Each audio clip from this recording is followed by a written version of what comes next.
G'day everyone, welcome back to Pete's Investing. Today is May 20, 2023. This is the Nat Gas price update. On the weekly we're still showing a neutral signal, neither bearish nor bullish, but on the daily it's broken up last couple of days into a bullish signal. So that's a very short-term positive outlook if you want to go long on Nat Gas. And I'll show you how to trade on the hourly in a few minutes. So let's first of all, for those new to the channel, we first look at the triple moving average of the price chart, moving average 3, 5 and 60, and also marry that with the moving averages of the CCI 150, that's moving average 5 and 50. If they're both aligned, if they're both the price chart and the CCI are aligned in their direction, we show a bearish signal like it was doing back there for a number of months, or if it's bullish, it's showing a bullish signal. Where it is at the moment, it's neutral, which means one of the two indicators is not aligned with the other. So it's undecided exactly which way to trade. So if you want to be conservative and safe in your trading, make sure your weekly is aligned with the daily. And on the daily, as I said, it's already broken into a bullish signal.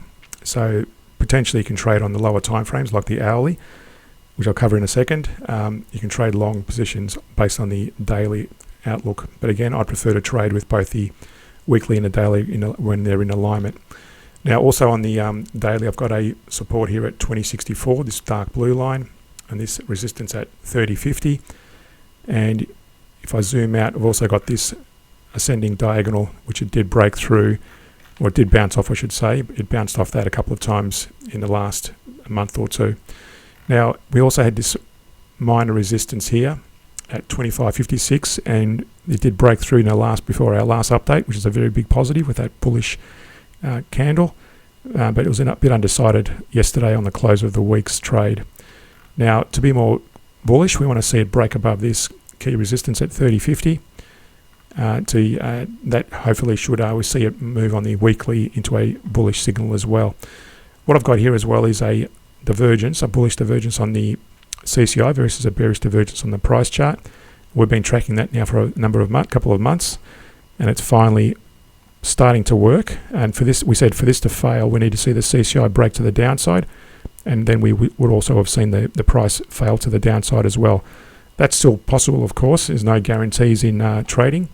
So, but just in terms of probabilities, these things generally work out most of the time, but sometimes they do fail.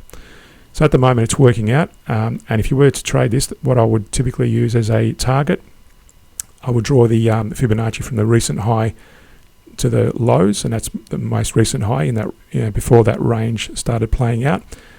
And then I would place a target in the range between, in this case, the 23% and the 38%, and that's where I've drawn this little box as a potential target range.